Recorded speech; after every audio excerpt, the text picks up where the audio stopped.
Hello दोस्तों।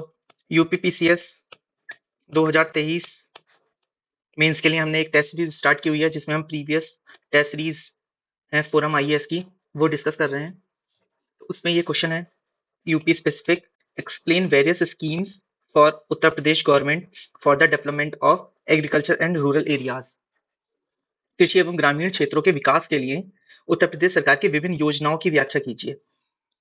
तो इसमें सबसे पहले इसको 3 पार्ट में डिवाइड कर लेना है हमें। हमारा इंट्रोडक्शन क्या होना चाहिए, बॉडी क्या होनी चाहिए और कंक्लूजन क्या होना चाहिए। तो इंट्रोडक्शन के लिए हम ये बता सकते हैं कि एग्रीकल्चरल की क्या इंपॉर्टेंस है यूपी में और कैसे डेवलप्ड किया जाएगा एग्रीकल्चर। आप अगर आपके पास कोई फैक्ट्स हैं या सोर्सेज हैं, आप उनको मेंशन कर सकते हैं। जैसे कि फॉर एग्जांपल यहाँ पे Uttar Pradesh is the state which produce largest wheat crop, sugarcane, rice, and 70% of its population lived in rural area. 82% of that part of the agricultural and allied activities. तो आप और कुछ आपके पास सोर्सेज हैं तो आप उनको मेंशन भी कर सकते हैं। सपोज आपने अगर कोई चीज योजना से लिया है तो आप उसको मेंशन कर सकते हैं, या हिंदू। तो ये आपको एक्स्ट्रा मार्क्स गेन करते हैं। एक्चुअली ये सब चीजें तो सभी लिखते हैं, बट आप कैसे अपने मार्क्स गेन कर सकते हैं कि आप कोई डेटा अगर आपके पास है या आपको कोई कमेटी पता है कि आप कोई कमेटी है, उसके बारे में मेंशन कर सकते हैं। और कुछ अगर स्टैटिस्टिक्स वगैरह है आपके पास तो उससे आप मार्क इंक्रीज कर सकते हैं। तो ये इंट्रोडक्शन हो गया, एक छोटा सा इंट्रोडक्शन 3 और 4 लाइन्स का। जैसे 12 नंबर का क्वेश्चन है आपको, तो ये 4 लाइन्स का आपको इंट्रोडक्शन देना पड़ेगा। अब नेक्स्ट पार्ट आप ये कर सकते हैं कि अगर आप एक डायग्राम बना सकते हैं तो वो सबसे बेटर वे होता है प्रेजेंटेशन की। कि यहाँ पे देखिए आप, जैसे ये डायग्राम बना हुआ है, ठीक है, और आप डायग्राम की तो प्रैक्टिस कीजिए बहुत, कि आपका with in a second diagram बन जाना चाहिए, क्योंकि इतना टाइम नहीं होता वहाँ पे। तो आप डायग्राम की प्रैक्टिस कीजिए। ये जो डायग्राम बनाया हुआ है यहाँ पे, तो यहाँ पे शो किया हुआ है कि कहाँ कहाँ पे कौन सी इंडस्ट्रीज मोस्टली फ्लरिश कर रही हैं। जैसे शुगर इंडस्ट्रीज, अगर आप ये सहारनपुर, धामपुर वगैरह ये वाला साइड जो एरिया है, ये शुगर है। शुगर मिल्स, शुगर इंडस्ट्रीज के लिए काफी इंपॉर्टेंट एरिया है। शुगर केन प्रोडक्शन इस एरिया में होता है, एग्रीकल्चर एरिया। और आप जो इसको डिवाइड किया हुआ है हमारे यूपी को अलग अलग एग्रीकल्चर जोन में, जैसे फर्स्ट वाला है तराई रीजन हो गया, सेकंड गंगेटिक प्लेन हो गया, थर्ड बुंदेलखंड रीजन हो गया, कि यहाँ पे एरिड रीजन है यहाँ पे।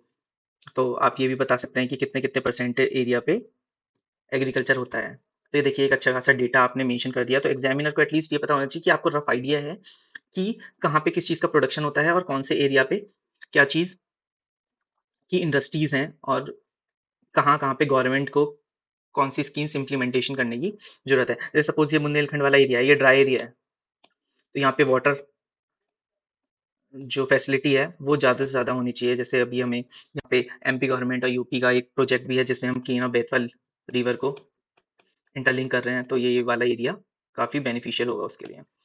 ऐसे ही आप देख सकते हैं, अब जो इसका डिमांड है क्वेश्चन की कि कौन कौन सी स्कीम्स हैं, तो आप वो मेंशन कर सकते हैं। जैसे उत्तर प्रदेश गवर्नमेंट इंप्लीमेंटिंग है, सेंट्रल गवर्नमेंट स्कीम्स को कैसे इंप्लीमेंट कर रही है।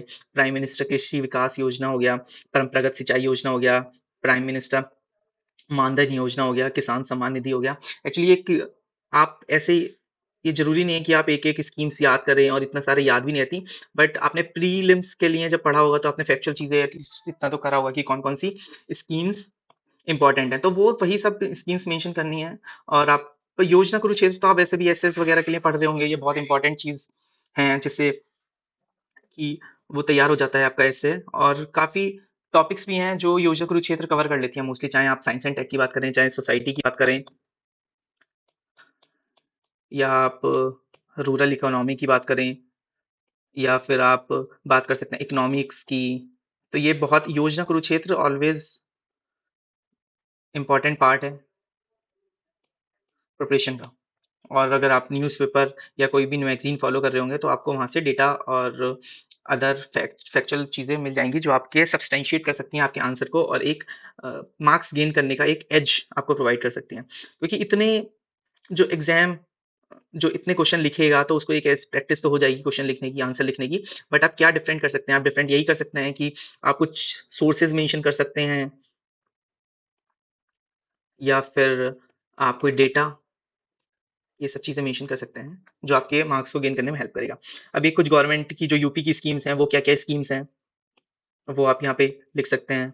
और जैसे रूरल उसमें यहाँ पे एक था कि रूरल एरियाज़ में, तो रूरल एरियाज़ में जैसे लैंडलेस फार्मर हो गए या लेबरर हो गया, तो उनके लिए क्या स्कीम्स हैं, Awas Yojana, rurban mission, smart village, ये सब चीज़ें आप लिख सकते हैं।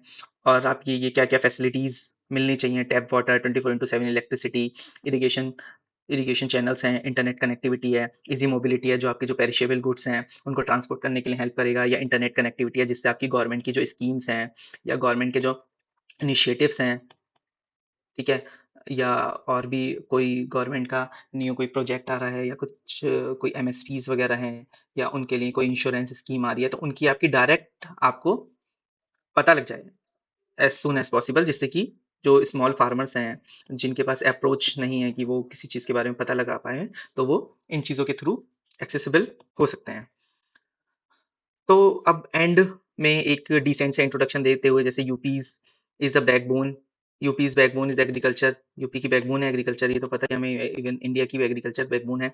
और सम इश्यू इसमें ये, अगर आप ये बता रहे हैं कि क्या इश्यू है, अगर आप किसी चीज़ को क्रिटिसाइज़ कर रहे हैं, तो आपको उसके साथ-साथ उसका एक जो भी सॉल्यूशन हो सकता है, वो भी आपको मेंशन करना पड़ेगा। जैसे यहाँ पे मैंने लिखा है कि क्या-क्या इश्यूज़ हैं, सपोज़ क्रेडिट लिंकेज है, अवेयरनेस स्कीम्स हैं, मोबिलिटी है, फार्मर डिस्ट्रेस है, तो आप इनको ओवरकम करने के लिए क्या-क्या अ, स्कीम्स हैं, या क्या-क्या सॉल्यूशंस हो सकते हैं, आप उनकी बात भी कर सकते हैं। जैसे सबवेंशन स्कीम्स हो गई, low cost low cost credits हो गए, या लोन वेविंग इफ रिक्वायर्ड, कि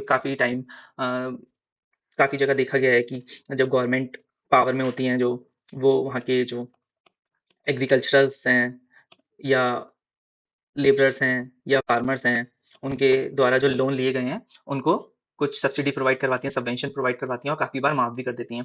तो आप ये चीज़ें मेंशन कर सकते हैं, ऑल्दो ये चीज़ें नहीं होनी चाहिए, बट शॉर्ट टर्म के लिए अगर किया जाए, तो अगर कंडीशंस ऐसी आ जाती हैं, सपोज़ कहीं सूखा पड़ जाता है या कुछ हो जाता है, तो वहाँ पे गवर्नमेंट इस टाइप के इनिशिएटिव ले सकती है, बट इनको प्रमोट नहीं करना चाहिए, क्योंकि ये लॉन्ग टर्म में बेनिफिट नहीं देगी। इसलिए तो आप, अगर आपको कोई कमेटी पता है, तो आप वो मेंशन कर सकते हो। ये सब चीज़ें आपको आंसर में मेंशन करनी है, और आपको एक डिसेंट कंक्लूजन के साथ एंड करना है। देखिए, आप इसको, इसमें मेरे को 12 में से 6.75 मार्क्स मिले हैं, और ये अच्छे मार्क्स हैं, क्योंकि 50% मार्क्स टेस्ट सीरीज में स्कोर करना इज़ अ गुड स्कोर। तो देखिए, आप ये आप देख सकते हैं मेरा पूरा आंसर, और मैं नेक्स्ट वीडियो में इसका एक मॉडल आंसर भी प्रोवाइड करवाऊंगा, जो आपकी हेल्प करेगा और स्ट्रक्चर अपना क्रिएट करने के लिए आंसर के लिए। तब तक के लिए bye bye, thank you so much, like and subscribe for more videos, thank you.